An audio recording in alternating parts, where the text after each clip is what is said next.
What's going on, everybody? Jay How here. In this Diablo 3 video, we are going to cover a preparation guide for Kanai's Cube heading into patch 2.3. In patch 2.3, there is a lot of changes, none greater than the inclusion of Kanai's Cube. Kanai's Cube allows you to unlock the secondary powers of every legendary item out there, so long as it's in that orange text. You'll be able to utilize one weapon slot, one armor slot, and one jewelry slot. This guide will cover some of the best items for every class to go ahead and prepare and hold on to leading into patch 2.3. Once patch 2.3 hits, you'll simply need to go farm up the crafting materials needed and then utilize those to break down the secondary affixes of all of these legendary items that you're holding on to. These items have tested extremely well in several builds on the PTR. So without further ado, let's get into each class and some of the best items to look out for and hold on to until patch 2.3 goes live. Now let's take a look at the Barbarian. First up, let's look at the weapons. First and foremost, the Furnace. The absolute #1 item that you'll want to have in the weapons slot for most builds is the Furnace. The automatic 50% increased damage to elites is unmatched for almost every build. Then we have the Gavel of Judgment. This is one that is somewhat untested. There is a new pair of bracers coming with patch 2.3 which benefits Hammer of the Ancients. The Gavel of Judgment will allow Hammer of the Ancients to return 25 Fury if it hits 3 enemies or fewer. So that is one to look out for. Also one to look out for is the Fury of the Vanished Peak. This says it reduces the Fury cost of Seismic Slam by 50% when it's used in Kanai's Cube. Another skill that Blizzard and the Diablo creators have made a focus on in several patches recently. It's yet to be determined if this is going to be a usable item or make a build out of. However, it is worth holding on to for those just-in-case situations. If you don't have the room, feel free and wait for another one to drop. For the armor, Hexing Pants of Mr. Yan is the #1 item for Whirlwind Barbarians. This is going to allow your resource generation and damage to be increased by 25%, but if you do stop moving, it will only decrease by the minimum of 20%. This is an automatic must for Whirlwind Barbarians. There are some other items out there that you can use. However, if you're looking for one item to definitely hold on to in preparation for patch 2.3, this is the one. Another item which is very popular in Season 3 currently is the Pride of Cassius. This increases the duration of Ignore Pain and it will automatically be 6 seconds when used in Kanai's Cube. If you have one that didn't roll well, this is a very good item to use to get that full 6 seconds out of it. Another item which hasn't been used a lot, but it is one that always finds its way into certain builds that are heavy on cooldown reduction. Leoric's Crown. This is pretty much a universal item that will find its way into builds on all classes. So this is a nice one to have because it will increase the effectiveness of the gem by 100%, which is a huge bonus to have for several builds moving forward.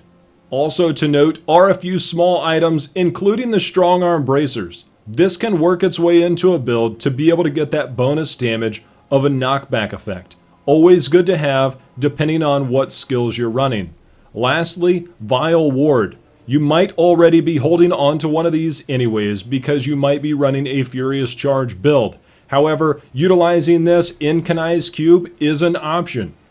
Being able to hold on to that Vile Ward might be important, and it could work its way into several builds in the near future using Furious Charge, so hang on to it and see what we can come up with. Last up is the jewelry slots. The Unity is probably the #1 item that you'll be looking for. This does a tremendous amount for most classes by getting that 50% damage reduction. If you're looking at running a dual hybrid build, a Ring of Royal Grandeur is a great option to be able to utilize something like Focus and Restraint or any number of ring combinations. Also a great item, which will be good for most classes, is the Convention of Elements. This is going to allow you to do a tremendous amount of damage over a long period of time through a greater rift. Those are very good to hold on to and definitely worth holding on to for that 200% increased damage when that element that you're using comes around. Another great one for the Barbarian is the Obsidian Ring of the Zodiac. This is currently a Season 3 only item. However, if you have it, and moving into patch 2.3, this is an amazing item to have to be able to get your cooldown reduction for several builds, to be able to utilize something like Wrath of the Berserker or any number of skills out there. Lastly, we have the damage mitigating amulets, such as the Zephyrian Amulet or Mara's Kaleidoscope, or any number of amulets that mitigate one element of damage. This is very important for some builds for survivability, but the other items we already mentioned will probably take priority because they're going to allow you to do more damage or sustain more survivability. Now let's take a look at the Crusader. First, let's take a look at the weapons. Now, the best part about the Crusader is that there are several builds that utilize many different weapons, including new weapons in patch 2.3 for the Crusader. Early testing shows that the Furnace is actually an item worth holding on to equip it. With the new Johanna's Argument, it actually is more beneficial to have a two-handed weapon equipped with that item, the Johanna's Argument, as your Kanai's Cube passive. It can go any direction, but if you are looking at playing a Crusader, this actually might be worth holding on to until further testing is done. Another item you might be familiar with is the Golden Flints, the sweep attack build which took patch 2.2 by storm. Sweep attack will now restore 6 wrath for each enemy hit, a very good item to hold on to. Another item is Justinian's Mercy. This and Blessed Hammer gains the effect of the Dominion Room. This can work its way into the new Crusader set and builds based around Blessed Hammer. Very important to hold on to this for those possible situations for different builds that will be coming once patch 2.3 goes live. Then we've got the shields. The Denial Shield is another one that can work its way into a sweep attack build. Each enemy hit by your sweep attack increases the damage of your next sweep attack by 40%, stacking up to 5 times. This is extremely powerful to use as a Kanai's Cube passive or in conjunction with something else, so it might be worth holding on to that Denial Shield. Also is the Hell Skull. Gain 10% increased damage while wielding a two-handed weapon. This goes back to the point I made with the Furnace, moving into patch 2.3 and utilizing a one-hander as your passive as opposed to the Furnace, and being able to equip the Furnace moving forward with the Crusader. If you have 2 Furnaces, then you're lucky. Salvage the lesser one and use the greater one for your Crusader. Then we take a look at the armor. One item that is working very well is the Cinder Coat. This is going to reduce the resource cost of fire skills by 30%. This is really good for a lot of fire builds that are showing up on the PTR. Very important that if you have a Cinder Coat, it's worth holding on to before the patch goes live to be able to utilize this in Kanai's Cube. You'll also find this useful on other classes as well, so this is an important item to look out for. Ancient Parthen Defenders is another item that is fairly universal and can be used on pretty much every class in several builds. This will allow you to take damage reduction by 12% for each stunned enemy within 25 yards. Just a good defensive item to have that can work its way into several builds.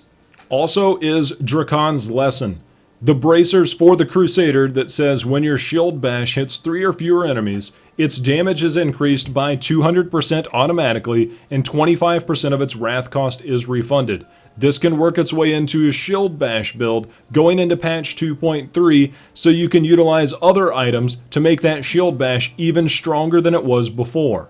One item that might surprise you is the Illusory Boots. You may move unhindered through enemies. This actually works really well for certain builds to be able to go through large packs once you surround yourself with several enemies. Keep an eye out for those, and those are easy to farm because they are part of an Act cache.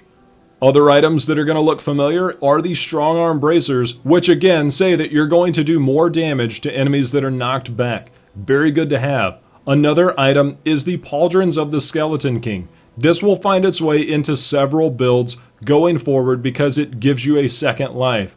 Those are good to have across the board, but they're not necessarily top priority, but they're good to hold on to. The jewelry section will look fairly familiar across all classes. Utilizing items such as Unity for the 50% damage reduction with your follower, the Ring of Royal Grandeur to allow you to use less set items to be able to utilize other pieces of items, the Convention of Elements, which allows you to do more damage for that element type when it becomes time to utilize it. The Obsidian Ring of the Zodiac is another item that is going to work really well if you didn't already play Seasons. Since it was a Season 3 only item, it will now be available to non-season players as well to be able to make use of that for several builds. As with other classes, a damage mitigating amulet such as the Zephyrian Amulet or Mars Kaleidoscope is extremely important. Those can come in handy when you need more survivability for certain elements. One item that might make its way into some Crusader builds is the Weird Word. This says lightning damage has a 35% chance to stun for 1.5 seconds. This could very easily be a dark horse item that can work its way into builds to be able to do a lot of crowd control.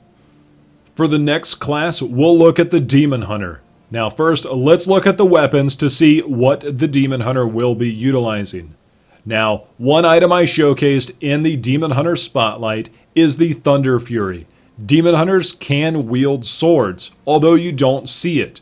One item in particular is the Thunder Fury. The best part about the Thunder Fury is that it's actually going to be more useful as a crowd control element. It's not utilized to stop stuff in their place. It's going to be utilized to proc your Bane of the Trap and your Cull the Weak. This actually outperforms the Calamity, which leads me to the next item. The Calamity is a great item to have. Enemies you hit become marked for death. This is extremely important in several builds if you don't like utilizing the Thunder Fury or you're finding some other way to proc your Bane of the Trap and your Cull the Weak. Having a Calamity on standby as opposed to utilizing it in Kanai's Cube might be worthwhile very early on before you salvage that. Another item which will be kind of fun is the Bariza. This is going to allow your projectiles to pierce 2 additional times. This can be utilized in some fun builds, not necessarily in-game builds right away, but those will be coming once patch 2.3 hits. So if one drops, it might actually be worthwhile to hold on to that one. For the quivers, if you're currently on Season 3 and you have access to the Dead Man's Legacy, this is going to work very well with one of the new Demon Hunter bows in patch 2.3, the Yang's Recurve. This is going to help make use of multi-shot and make it even stronger. If you're a fan of the 6-piece Marauders, holding on to your Bombardier's Rucksack can also work its way into several builds. It's not currently testing at the top, but it does allow you to clear higher greater rifts than you were before. So if you like that playstyle, it might be worth holding on to. For the armor, there are several items that will be useful for the Demon Hunter. The Cinder Coat, again, is another item which will be useful for several classes. Reducing the resource cost of fire skills by 30% is huge. Being able to get off more shots with whatever fire skill you're using is very valuable. Then you've got Depth Diggers. This is going to work its way into Hatred Generator only builds. This is primary skills that generate resource, deal 100% increased damage, effectively doubling the damage of your resource generators, which is extremely powerful when you put the right pieces in place. Be on the lookout for those builds once patch 2.3 goes live. Then you've got the Hexing Pants of Mr. Yan. These will be very useful for the Natalia's Spin to Win build. Since you'll be moving constantly, Hexing Pants have now found their way into Spin to Win for both the Barbarian and the Demon Hunter without sacrificing other items. This is extremely important if you plan on moving forward with the Natalia's build to be able to do more damage. Another item worth noting is Pride's Fall. If you're not utilizing a fire build, but you do need more resource cost reduction, Pride's Fall is a good way to go. So keeping one of those on standby is nice, although they're easy to farm up because it is part of an Act cache. The Pauldrons of the Skeleton King is again another item you'll see across several classes. This is basically a chance for a second life and can be very useful for certain builds when a shoulder slot is available. The Strong Arm Bracers is another good item for the Demon Hunter. Being able to utilize that extra damage from knockbacks is extremely important and can do a ton of damage. Lastly, the Crashing Rain Belt, which is from patch 2.2, that says Rain of Vengeance also summons a crashing beast that deals 4000% weapon damage. This will find its way when you don't have certain pieces to utilize or when you're trying to maximize your damage in certain builds. The jewelry items will look familiar as it is on most classes. The Unity is a great item to have for that 50% damage reduction if you don't go full glass cannon. The other item is the Ring of Royal Grandeur, which finally allows you to utilize the Focus and Restraint rings on several classes. Having the Ring of Royal Grandeur in your Kanai's Cube will allow you to utilize those properties of the Focus and Restraint to do a lot more damage with certain builds that weren't able to utilize them before. The Convention of Elements, again, a very strong ring to utilize. Also will be the availability of the Obsidian Ring of the Zodiac, which will allow you to utilize the Obsidian Ring from patch 2.2 that was a Season 3 only item. Again, a damage mitigating amulet such as Zephyrian Amulet or Mars Kaleidoscope can be useful if you need extra survivability in that slot. Looking at the Monk, you should be very happy to know that on the PTR, the Monk is testing very well in several areas.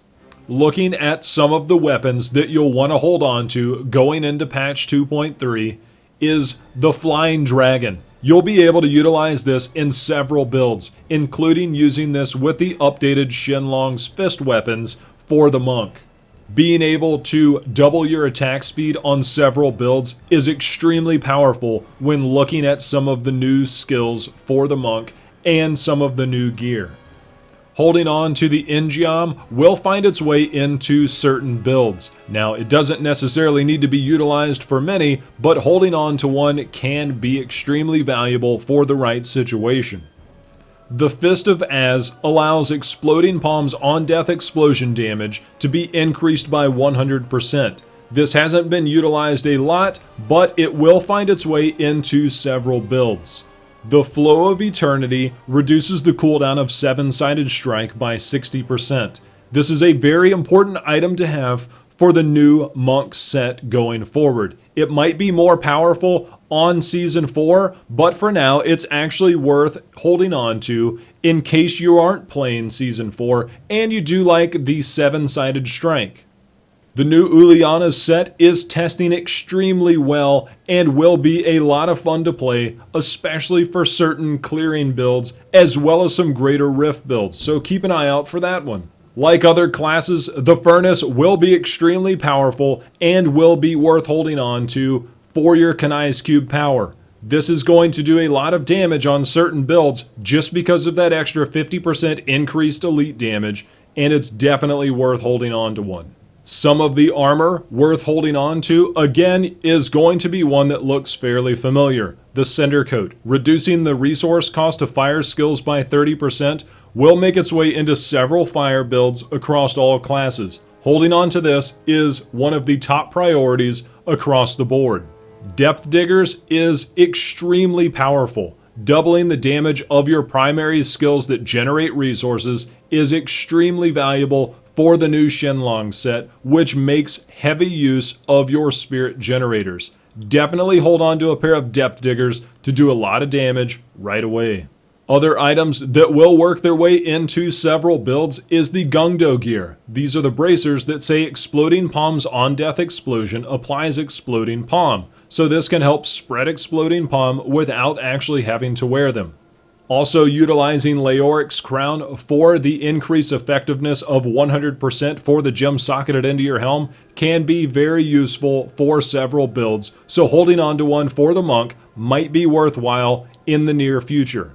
The Madstone is another item that is important that says your 7-sided strike applies exploding palm. There is a huge focus on 7-sided strike with the new monk set, so having one of these around will only be more beneficial as more builds come out. The Spirit Guard's Bracers is another item that is going to work really well with the Shenlongs that says your Spirit Generators reduce your damage taken by 40% for 3 seconds. This is a huge damage reduction for a build that relies almost entirely on Spirit Generators.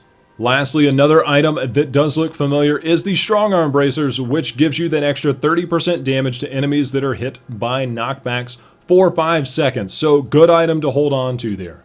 As usual, for the jewelry slots, the Unity for that 50% damage reduction is huge for survivability if you have trouble at higher greater rifts.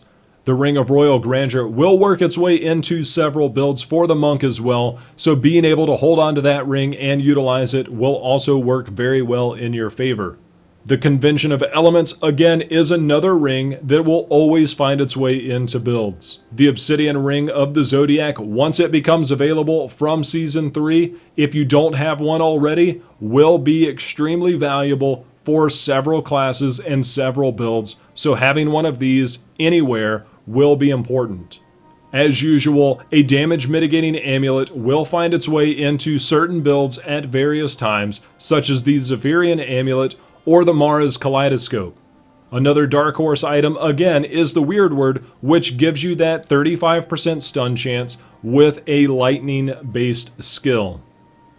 Next up, we have the Witch Doctor. Now, first, let's look at the weapons, and the number one weapon that is one of the most difficult weapons to find is the Star Metal Kukri. If you have one of these, and it's not an ancient one, and it's not completely overpowered, utilizing its legendary status of reducing the cooldown of Fetish Army and Big Bad Voodoo by 1 second each time your fetishes deal damage will make its way into countless builds. This is one of the most powerful items in the game, and to be able to utilize this as a passive will be extremely valuable to your Witch Doctor. Then you have the Cluck Eye. Wait, what? Yes, Witch Doctors can utilize bows. You won't actually use the Cluck Eye, I'm just kidding. A 50% chance to cluck when attacking might actually work its way well into Monojuma's new set, which allows you to turn into an angry chicken. Other weapons that you'll actually be looking to utilize is the Deadly Rebirth, which says Grasp of the Dead gains the effect of the Rain of Corpses rune. This is going to work its way into several new builds with the new updated Witch Doctor sets.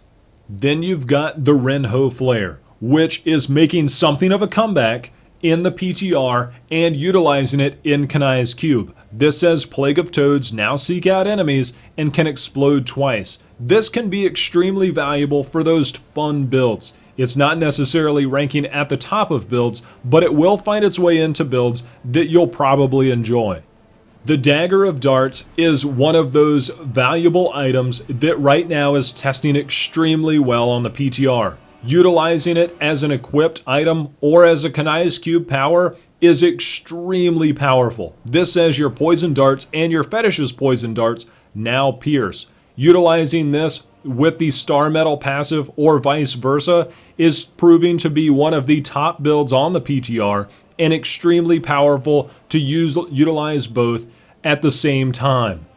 As with other items that can use a two-handed mace, the Furnace for the Witch Doctor can be extremely powerful for certain builds. Utilizing the Jade set as the Furnace as a passive on the Kanai's Cube to utilize other weapons is extremely valuable. So finding a way to work in the Furnace will not be difficult for the Witch Doctor. Last, we have the Wormwood, which says Locust Swarm continuously plagues enemies around you.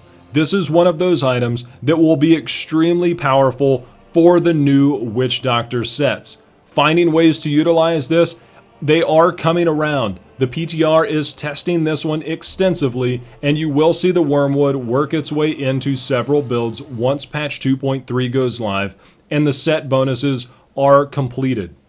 Looking at the offhands, the Homunculus is one of those items that will find its way into a sacrifice build that can help increase your damage. A zombie dog is automatically summoned to your side every 2 seconds. That's one of the big benefits of Kanai's Cube, is that it gives you the best timer there.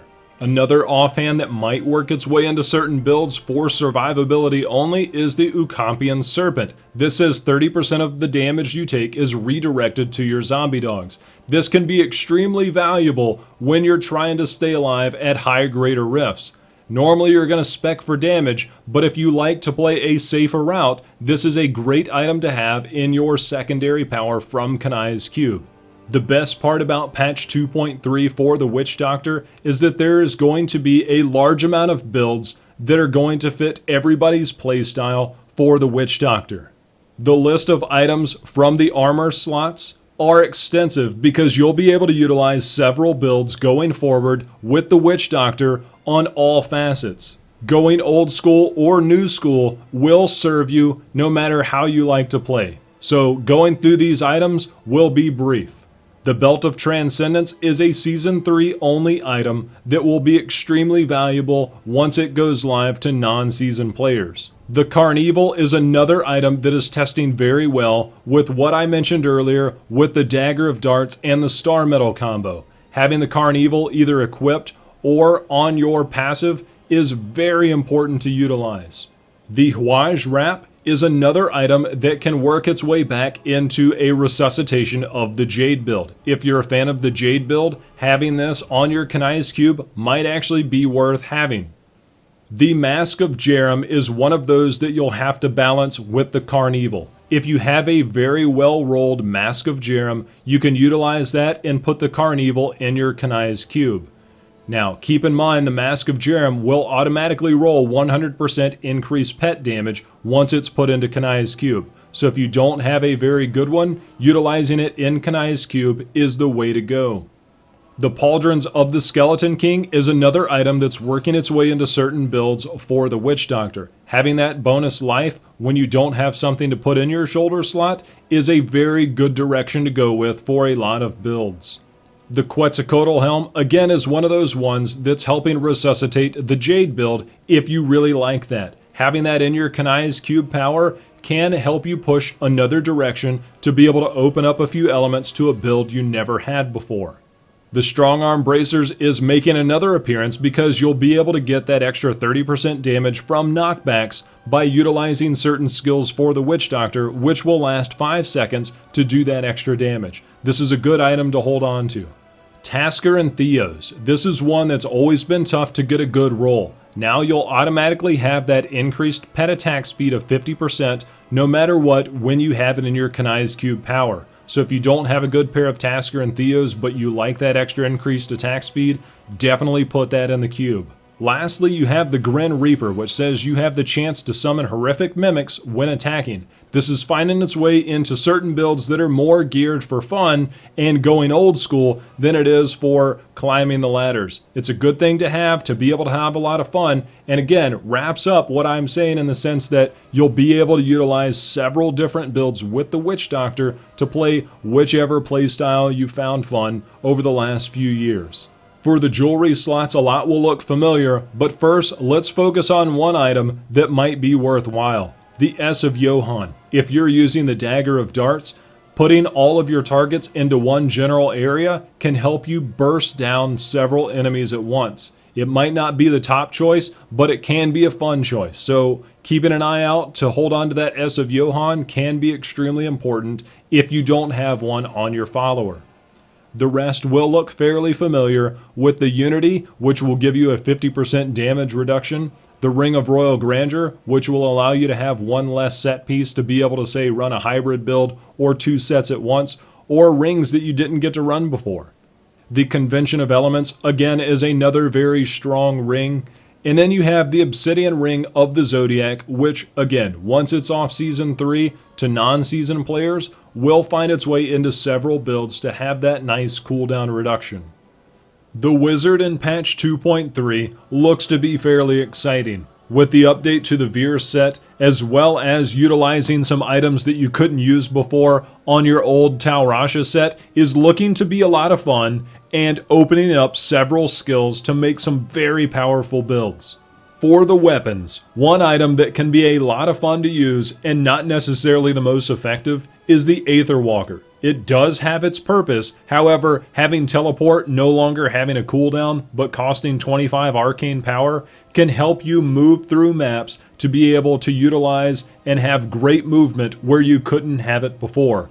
This is one item that is untouched on any other class that can help mobility greater than any other one. It can also be utilized in the Talrasha set to be able to proc certain skills with your teleport. Another item that might be worthwhile is the Gesture of Orpheus, which says it reduces the cooldown of slow time by 40%. Utilizing this with the patch 2.2 set Delzeray's Magnum Opus, utilizing slow time can work its way into other builds by utilizing those set bonuses, and having that on cooldown can make for a very fun build to be able to slow several things around you. Another item to utilize, which might have great potential, is the Serpent Sparker. This has been around for a while and says you may have one extra Hydra active at a time. Finding a way to work this into builds can actually maximize great potential of your damage by having that second Hydra up. As with other classes, the Furnace is another one that will work its way into several builds for the Wizard. That extra 50% increased elite damage is a great thing to have to be able to clear Guardians, Rift bosses, and the like very, very quickly.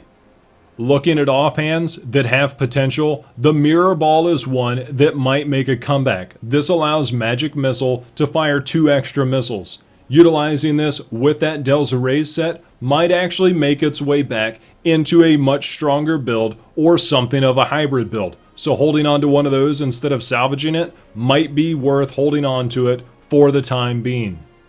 The other offhand that got a huge revamp in patch 2.2 was the Triumvirate, which says your signature spells increase the damage of Arcane Orb by 100% for 6 seconds, stacking up to 3 times. Again, utilizing this with an updated set and having this as a passive to utilize another item can make this very powerful when combined with other items. Looking at some of the armor items that will be extremely valuable for the Wizard starts with the Ancient Parthen Defenders. Each stunned enemy within 25 yards reduces your damage taken by 12%. This has actually worked very well in previous patches with the Aether Walker and utilizing your teleport to stun enemies and proc your Talrasha. Having that extra damage reduction goes and helps even more to be able to utilize other items in that slot to be able to do more damage while simultaneously reducing damage. The Cinder Coat is again making a show for certain fire builds, including on the Wizard, so having a Cinder Coat is going to be important. Another item is the Crown of the Primus, which is one of those that got a big update with other gear to be able to make it more powerful, that says slow time gains the effect of every rune. Having this can be very important when you're speccing for a certain build that revolves around slow time with some of the other items we've already mentioned.